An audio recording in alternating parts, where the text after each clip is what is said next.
त्यांच्यातला गुण त्यांनी एक बाहेर काढला आणि तुमच्यामधला सगळ्यांमधला गुण सुद्धा तुम्हा सगळ्यांना एक स्वतःतला चांगला गुण बाहेर काढायचा आहे आणि तुमची सुद्धा स्टेज वाट बघताय. तुम्ही सगळ्यांनी या स्टेजवर येण्याची ताकद ठेवा.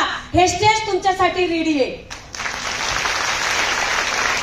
आजपासून विसरून जा मी फक्त चूल आणि मूल, माझी जागा फक्त तिथंच आहे का? नाही. तुम्ही बघा ज्या लेडीजचं इतिहासामध्ये नाव आहे, ज्या लेडीज आज तुम्ही बघा सावित्रीबाई फुले आज एक नाव करून दाखवलंय. त्याचबरोबर बघितलं रमाबाई एक नाव करून दाखवलंय. त्याच्यानंतर अशी झाशीची राणी एक नाव करून दाखवलंय. आज अशा कित्येक महिला कित्येक लेडीज आहे का ज्यांचं इतिहासामध्ये नाव गेलंय. मला एक सांगायचंय, इतिहासामध्ये सोडावं आपण आपल्या कुटुंबाचे इथं करते धरते बनू शकतो की नाही बनू शकतो? 100% बनू शकतो. आज हॉलमधून बाहेर निघताना एक गोष्ट मात्र ध्यानात ठेवा, इथून गेल्याच्या नंतर पेटून उठून कामाला लागायचं. आज अंजू जाधव मॅडमच्या डोळ्यात का बरं पाणी होतं? अपमान केला होता लोकांनी. मला त्यांनी एक गोष्ट नाही सांगितली पण मला दुसऱ्याकडून कळाली. डोक्याला तेल जरी लावायचं असेल ना तर घरात मागावं लागायचं. डोक्याला तेल जर लावायचं असेल तर घरातून मागावं लागायचं. त्या कंडिशन मधून मॅडम आल्या आणि इथे स्टेज ठिकून शेअरिंग करू शकतात, स्वतःचं घर गाडी घेऊ शकतात, गाडीची ड्रायव्हिंग स्वतः करू शकतात, चांगलं लाईफ जगू शकतात. याच्यापेक्षा उदाहरण आणखी काय पाहिजे? आज सगळ्या लेडीजच्या बाबतीत होऊ शकतं. मी तुम्हाला सगळ्यांना सांगेन हे तुमच्या सुद्धा बाबतीत होणार. फक्त स्वतःतली मी जागी करा, स्वतःमधली मी जागी करा. मी काय केलं होतं? लोकांनी परिस्थितीने मारलेलं होतं, लोकांनी अपमान केलेला होता, लोक इतकं नावं ठेवायचे, लोकांनी ब्लेम केले माझ्यावर. ब्लेम केले लोकांनी. कधी सुद्धा वाईट विचार मनात आयुष्यात कधी आणला नाही.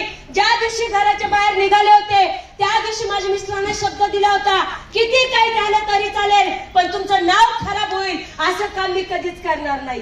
पण तरी सुद्धा लोकांनी ब्लेम केले. त्या दिवशी एकच विचार केला, अरे सीतामाई जर एवढी निर्मळ होती, एवढी स्वच्छ होती, तरी सुद्धा तिला अग्निपरीक्षा द्यावा लागली.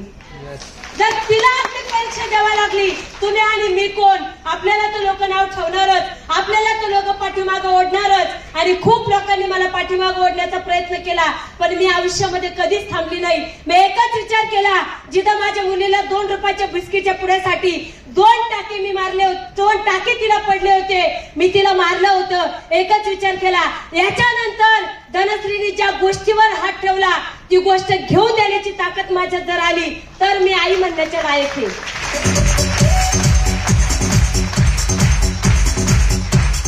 आज आपण इथं सगळे बसलोत, प्रत्येकीला मुलगी आहे मुलगा आहे. हॅलो. आणि जर प्रत्येक महिलेला विचारलं आज तुम्ही काम कशासाठी करता, काम का बरं करता, हे जर त्यांना विचारलं, प्रत्येक महिलाचं एकच वाक्य आहे, कुणासाठी? मुलांसाठी. पण आज त्या मुलांना लहानचं मोठं करत असताना जर बिझनेस करण्यासाठी माझ्या मुलांमुळे मला बिझनेस करता येत नाही हे जर कारण तुम्ही सांगितलं, आयुष्यामधला चान्स जाऊ शकतो. माझ्या मुलांना मी स्वतः बाहेरून कुलूप लावायची आणि मी जीटीएसला जायची. पहिल्यांदा औरंगाबाद मध्ये संध्याकाळी जीटीएस होते.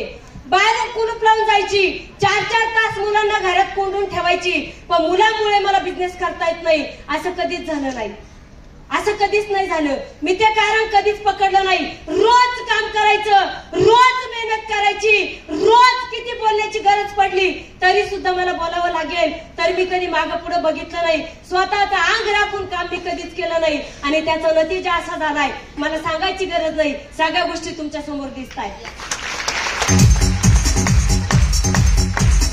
आज मी त्यांच्या घरामध्ये 300 रुपये भाड्याने राहत होते. किती? 4 पत्राची रूम. आज त्या अक्का इथं आल्यात. अक्का 1 मिनिट उभं राहा.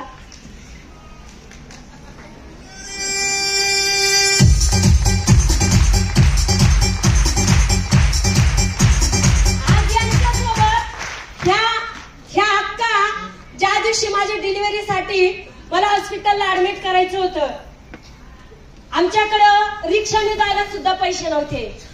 हॉस्पिटलमध्ये गेलो, डिलिव्हरी झाल्याच्या नंतर अक्काला त्या लेडीज पैसे मागायला लागल्या.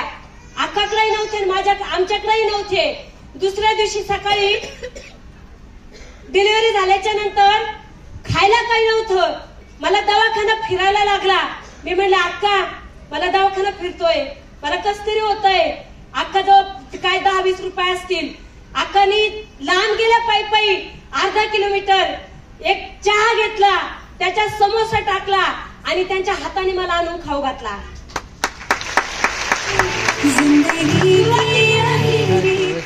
सुरुवात तिथून होती. पण मित्रांनो खरंच किती सांगावं माय लाईफस्टाईल बद्दल. आज जे काय आहेत आम्ही ते फक्त आणि फक्त माय लाईफ बद्दल आहे. म्हणून तुम्हाला सगळ्यांना सांगत, हार मानायची नाही आयुष्यामध्ये, कधीच हार नाही मानायची.